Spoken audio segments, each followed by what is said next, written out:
मैं कमर खुर्शीद एनएआई के मंच पर आज एक बीपीएससी से रिलेटेड पीड़ित छात्र को मैंने इनवाइट किया है, जिनसे हम डिस्कस करेंगे कि आखिर बीपीएससी को लेकर केवल बिहार में ही नहीं, देश के काफ़ी कई राज्यों में लेकर प्रोटेस्ट किया जा रहा है। हम उसी मुद्दे पर बात करेंगे, उसका कारण जानेंगे, कहाँ गलतियाँ हो रही हैं, विद्यार्थी से गलतियाँ हो रही हैं या फिर शासन प्रशासन या फिर हम कहें कि बीपीएससी से कहीं गलतियाँ हो रही है, उसी बारे में हम डिस्कस करेंगे। तो सबसे पहले मेरा एक क्वेश्चन ये रहेगा कि ये प्रोटेस्ट हो क्यों रहा है? आप मेरे व्यूअर को बताएं। देखिए, ये प्रोटेस्ट जब से बीपीएससी का नोटिफिकेशन आया था उसके बाद से ही ये चर्चाओं में रहा है। और बीपीएससी का जो नोटिफिकेशन आने के बाद परीक्षा का जो फॉर्म बच्चे भर रहे थे, सर्वर की समस्या आई।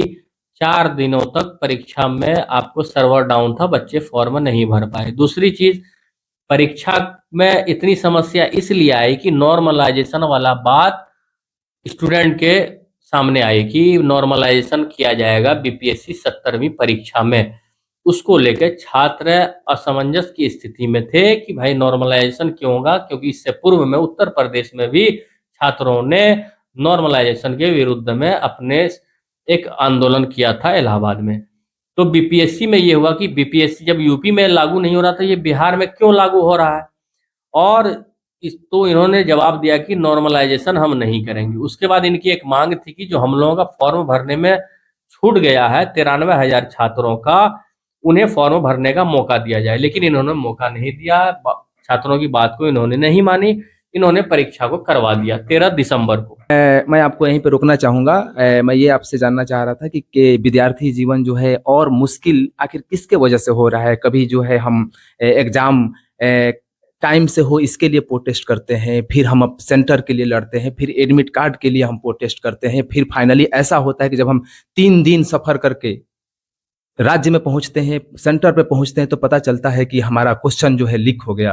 परीक्षा केंद्र दूसरी जगह हो गया। गया तो नवादा। इस अस्त व्यस्त जो पूरी माहौल बना हुआ है एक परीक्षा को लेकर, ये नहीं हम कह रहे हैं कि बीपीएससी ही केवल, वो चाहे जिस लेवल का भी भारत में एग्जाम्स होते हैं, तो इस अस्त व्यस्तता का आप किसको जिम्मेदार ठहराते हैं? देखिए, पिछले कुछ वर्षों से इस तरह की समस्याएं आ रही हैं परीक्षा में गड़बड़ी को लेकर। बीपीएससी लीजिए, एसएससी लीजिए, नीट का वही मामला था। तो छात्र आंदोलन ही कर रहे हैं कि हमारी समस्या हो रही है, और जब ये अपनी आवाज उठाते हैं तब थोड़ा सा रिस्पॉन्स लिया जा रहा है। सबसे बड़ा मुद्दा इसमें ट्रांसपेरेंसी का। ट्रांसपेरेंसी नहीं है आज की डेट में किसी भी परीक्षा पद्धति में। ट्रांसपेरेंसी लाना बहुत जरूरी है। बीपीएससी को चाहे आप ले लीजिए, बीपीएससी का अभी इतना बड़ा मुद्दा है।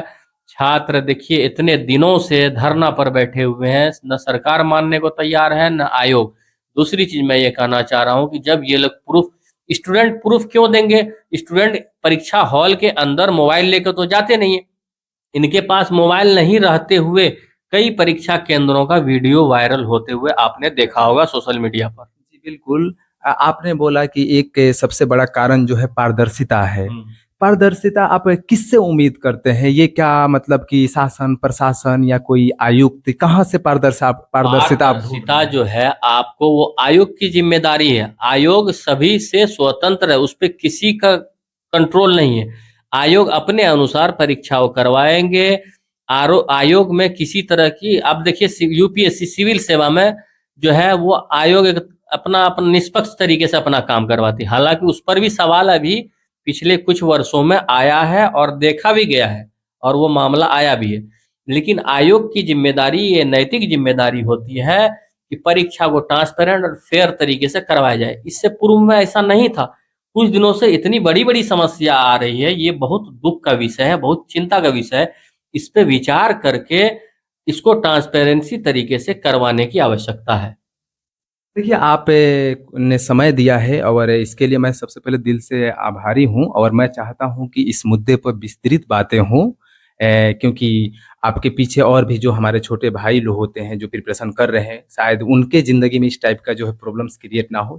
हम ही लोग अपना जो है, जैसे आप जैसे जो लोग जो हैं आंदोलन से जुड़े हुए हैं, प्रोटेस्ट से जुड़े हुए हैं, तो आप अपना त्याग जो है इस प्रोटेस्ट में झोंक रहे हैं। इसका क्यों झोंक रहे हैं? क्योंकि आपको आने वाले जो जनरेशन है उसको बचाना चाहते हैं।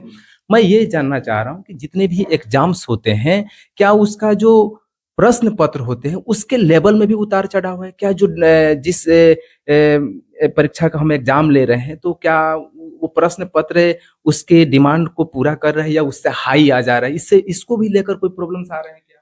बीपीएससी की जो अभी 17वीं की परीक्षा हुई उसमें क्वेश्चन ऐसा पूछा गया है कि आपको देख के लगेगा कि इन्होंने मजाक किया। सिविल सेवा की जो परीक्षा होती है, आप एसडीएम डीएसपी बनाते हैं तो उसी लेवल के एस्पेरेंट उसमें एग्जाम देते हैं। आपने इस तरह का क्वेश्चन पूछा है कि वो ये बिहार एसएससी क्या मतलब दरोगा, वो टीचर से भी नीचे लेवल का क्वेश्चन था। सिविल सेवा में है एनालिटिकल क्वेश्चन होता है, उसको एनालिसिस किया जाता है, एक लेवल का क्वेश्चन होना चाहिए। आप विधायक, सांसद, मंत्रालय पूछ रहे हैं, विधानसभा पूछ रहे हैं, इस तरीके से नहीं होता है। उसका क्वेश्चन सेट जो होता है, आप अभी आपने हाल में यूपी पीसीएस का परीक्षा हुआ है, उसके क्वेश्चन को मिलाइए, बीपीएससी को मिलाइए, दोनों तो आयोग ही है। तो क्वेश्चन इन्होंने जो दिया है बिल्कुल ही निम्न स्तर का था, जो कि सिविल सर्विस एस्पिरेंट के लिए वो नहीं था। ऐसा ये बहुत ही दुखद बात है कि बीपीएससी का एग्जाम लेके आप सिविल सर्वेंट को आप नियुक्त करते हैं, एसडीएम बनाते हैं, डीएसपी बनाते हैं, तो उस स्तर का प्रश्न भी होना चाहिए। अच्छा, एक बात और आपसे पूछना चाहूंगा कि मूल्यांकन में भी कोई प्रॉब्लम्स होते हैं क्या? मूल्यांकन किस आधार पर किया जा रहा है, उसको भी लेकर ट्रांसपेरेंसी का कोई आप उम्मीद करते हैं क्या? नहीं, नहीं, इसमें सबसे बड़ी दिक्कत ये है कि देखिए, इससे पहले जो परीक्षा हो रहा था पिछले 5 वर्षों से इन्होंने स्केलिंग पद्धति लागू किया।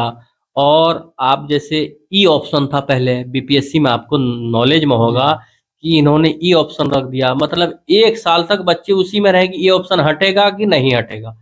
एक बार ई ऑप्शन हटाते हैं, एक बार ऑप्शनल हटाते हैं, ऑप्शनल ऑब्जेक्टिव करते हैं, उसके बाद आपको परीक्षा में नेगेटिव मार्किंग को इंट्रोड्यूस करते हैं। मतलब हर स्टेप हर साल क्यों मतलब चेंजिंग हो रहा है। एक बार आप कीजिए और उसकी सूचना आप 1-2 साल एडवांस दीजिए कि मैं इस वर्ष से इस चीज को लागू करूंगा इस सिलेबस में, बच्चे उस हिसाब से प्रिपेयर हो जाएंगे।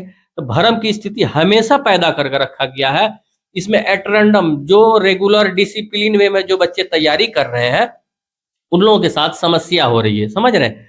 तो ये चीज है कि अब ये बताइए कि परीक्षा उन्होंने लिया किसी भी तरीके कराया, अगर 10,000 सीट 10,000 बच्चों को प्री में लेना है तो कोई ना कोई तो सिलेक्शन होगा ही नहीं। जैसे सीसेट का मामला है यूपीएससी में, पहले सीसेट ये लोग करवाते थे, सीसेट में हिंदी भाषी छात्र के जो बच्चे हैं वो लोग क्वालिफाई नहीं करते थे, जो लोग आईआईटीएन बच्चे थे वो लोग क्वालिफाई कर जाते थे। ये कोई गलत बात नहीं, आईआईटीएन भी करे, हमारे देश के बच्चे हैं। तो उसमें जो वहां से लाल बहादुर शास्त्री से रिपोर्ट आया था कि आप लोगों ने कैसे लोगों को चयन करके भेजा, तो जो परीक्षा में जितना भी टफ पूछ दीजिए, कुछ लोग तो सिलेक्ट होंगे ही ना उसमें, मैथ बैकग्राउंड के जो भी होगा। तो उसमें सभी का ध्यान रखते हुए सिविल सेवा का परीक्षा आप ले रहे हैं, समाज के सभी वर्ग, सभी समाज के लोगों से नीचे से लेकर ऊपर तक सभी लोग अगर जुड़ेंगे तभी वास्तविक रूप से सामाजिक न्याय होगा। और वो ग्राउंड रियलिटी को बच्चे जानते हैं। आप लोग, हम लोग ग्रामीण परिवेश से आते हैं, इन चीजों को समझते हैं, इन सब का ध्यान रखते हुए करवाना चाहिए। जी बिल्कुल। अब मैं आपसे फाइनल वही क्वेश्चन पूछूंगा कि ये जो प्रोटेस्ट चल रहे हैं, उस प्रोटेस्ट को खत्म करने का क्या आप मतलब क्या चाहते हैं? आयुक्त से क्या चाहते हैं, आयोग से क्या चाहते हैं? इस प्रोटेस्ट को कैसे खत्म किया जा सकता है? आप थोड़ा सा इस बारे में अपना देखिए, बात रखिए। मैं ये बताना चाह रहा हूँ कि प्रोटेस्ट करने का शौक नहीं है किसी को इस सर्दी में। वहां पर न खाने का ठिकाना, न पीने का, और हंगर स्ट्राइक पर काफी बच्चे कई दिनों से बैठे हुए हैं। न खाना पीना उन लोगों को मिल रहा, अन्न का उन्होंने त्याग किया है। कोई शौक किसी को नहीं है कि इतनी सर्दी में छात्राएं, काफी लड़कियां भी हिम्मत के साथ, क्योंकि उनके साथ प्रॉब्लम है। आप सोशल मीडिया पर जाएंगे, हजारों वीडियो आपको मिलेगा, लड़कियां जो है मास्क लगा लगा के अपनी दुख भरी कहानी शेयर कर रही हैं, क्योंकि आयोग तो डरा रहे हैं कि प्रशासन, पुलिस आपके साथ एक्शन लेगी। तो मैं आपसे वही निवेदन करता हूं कि छात्रों की समस्याओं को देखिए, शुरू से ही फॉर्म भरने से लेके एग्जाम तक जल्दी जल्दी कराने के चक्कर में आपने गया का सेंटर नवादा 2 दिन में बदल दिया। आपको परीक्षा पेपर, प्रश्न पत्र देने में आपने, ये पटना के जिला अधिकारी महोदय ने बताया है कि 15 मिनट की देरी, उन्होंने तो एक्सेप्ट किया है, लेकिन छात्रों का है कि आधा घंटा देरी हुई। सरकार का ये नियम होता है कि कहीं पर अगर कुछ घटना होती 100 की जगह वो 10 ही बताया जाता है। एक और सवाल यहाँ बनता है कि आ, जो आयोग है वो ऑलरेडी ये कह चुका है कि कुछ खास सेंटर है, वो आप बेहतर बता पाएंगे, जिस सेंटर के एग्जामिनेशन को री एग्जाम करने के फेवर में अपना नोटिफिकेशन या जो भी है जारी किया है, इस बारे में आप क्या बापू सभागार जो है वो एक सेंटर नहीं है, एक सेंटर की कैपेसिटी है 529 होती है, वहां पर 12,000 छात्र हैं। तो 12,000 छात्रों का आपने परीक्षा अगर कैंसिल किया तो कितने सेंटर हो गए। और दूसरी चीज मैं कह रहा हूं कि अगर एक सेंटर भी हो, 529 छात्र भी थे, अगर उस सेंटर पर पेपर लीक हुआ, क्योंकि उन्होंने पिछले बार औरंगाबाद में एक जगह करवा के असमानता लाई है, वो फेयर नहीं है, अभी तक इस चीज का छात्रों में दुख है। तो अगर एक सेंटर पर लेते हैं परीक्षा तो नॉर्मलाइजेशन वाली पद्धति उसमें लागू हो जाएगी, उसमें असमानता आएगा, वहां पर 12,000 छात्र छात्राओं का परीक्षा होना है, जबकि एक सेंटर की कैपेसिटी होती है 529। परीक्षा में बापू सभागार सेंटर पर आपको वीडियो वगैरह के माध्यम से देखने को मिला, जिला अधिकारी महोदय खुद एक्सेप्ट किए हैं कि 15 मिनट परीक्षा का प्रश्न पत्र देने में देरी लगा, 288 बुकलेट होना चाहिए, जबकि 192 ही हो सकता है, मेरा कैलकुलेशन में 19-20 हो, लेकिन उन्होंने कहा कि 288 प्रश्न पत्र होने चाहिए, तो 192 प्रश्न पत्र ही थे, क्योंकि इस पैकेट से उस पैकेट में लाने में देरी हुई। पैकेट खुला क्यों, पहला सवाल ये। दूसरी चीज, आपको चेयरमैन साहब ने कहा था कि मेरा पैकेट इतना मजबूत है कि उसको कोई फाड़ नहीं सकता, आयोग के सामने ही एक लड़के ने ऐसे ओपन किया, इजिली खुल गया। सारा प्रूफ तो हर दिन मिल रहा है। तो प्रशासन से भी, सरकार से भी निवेदन है कि छात्रों को आप डराइए नहीं, आप डरा रहे हैं उन्हें कि आप वो अपनी न्याय की मांग कर रहे हैं, बातों आप थोड़ा सही से जांच कीजिए, पता चल जाएगा। दोबारा इस निवेदन है कि इस परीक्षा को फेयर तरीके से छात्रों का करवाइए। और आयोग के जो चेयरमैन महोदय हैं, उन पर इससे पहले भी उनके कार्य पद्धति पर सवाल उठ चुका है, और चेयरमैन साहब का भी बदलाव करके नए चेयरमैन को लाएं और दोबारा परीक्षा करवाएं। मतलब आप लोग जो भी प्रोटेस्ट में शामिल हैं, उनका डिमांड ये है कि एक बापू सभागार का सेंटर को जो री एग्जाम की बजाय पूरे सेंटर का जो है री एग्जाम कराया जाए, ऐसा?